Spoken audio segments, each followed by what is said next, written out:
Gising ko lang. Napakapayapa talaga dito. Napakaangas.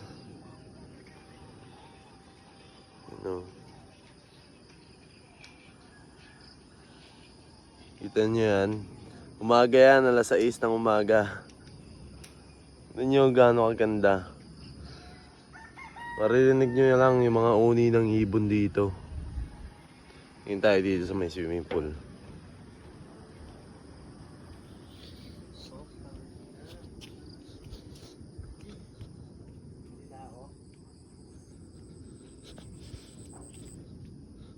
Ito yung bahay nila.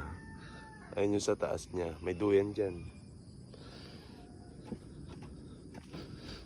Ito, pwede kayong kumain dito. Napakaganda. Sulit yung bayad nyo dito, guys. Ayun. Oh.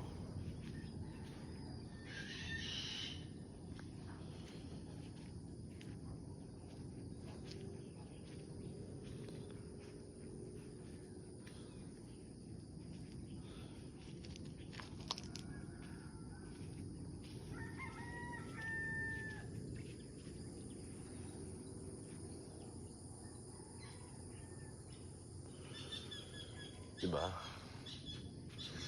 Pakaangas. Kaya tayo dito.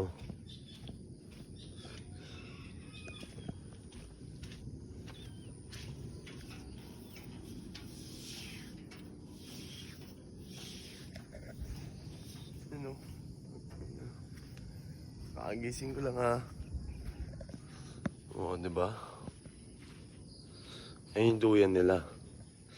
Yan tumambay dyan. Ang taas yan. Oh.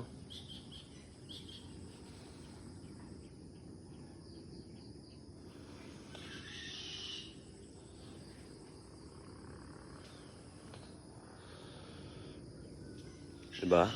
Napakaganda. Napaka-peaceful. Sarap tumambay dito, magpatanggal ng stress. Baba tayo ulit.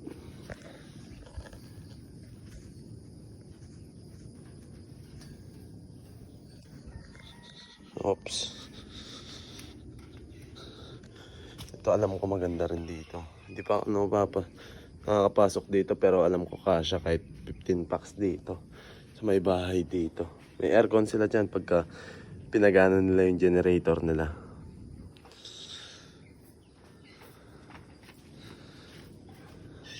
Ito yung mga kasama ko ngayon. Titimpla daw sila ng kape. Napakaangas oh. Sarado daw.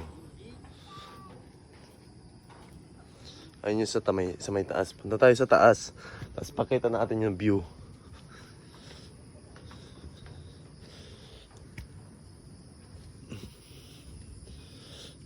Ayun o.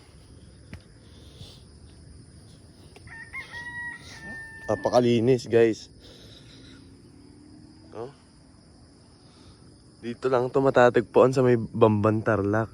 Yung grass na yan, pwedeng ilagay dyan yung tent, dalawa. Nakalagay talaga dyan yung tent. Nilagay lang namin dito sa kubo kasi. Kasi nga, umuulan. Dito kasi, walang bubong. Pero maangas dito. Mabisa dito, brother. Tara. Paulit tayo. Dito naman tayo sa may smoking area. Ayun o.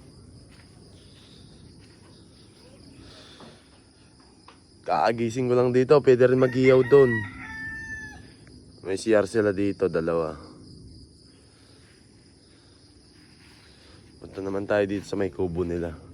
Dito kami natulog ngayon sa may kubo. Ayun yung miss ko. Galit na galit. Dahil nagbablog na naman ako. Oh, di ba? Oh.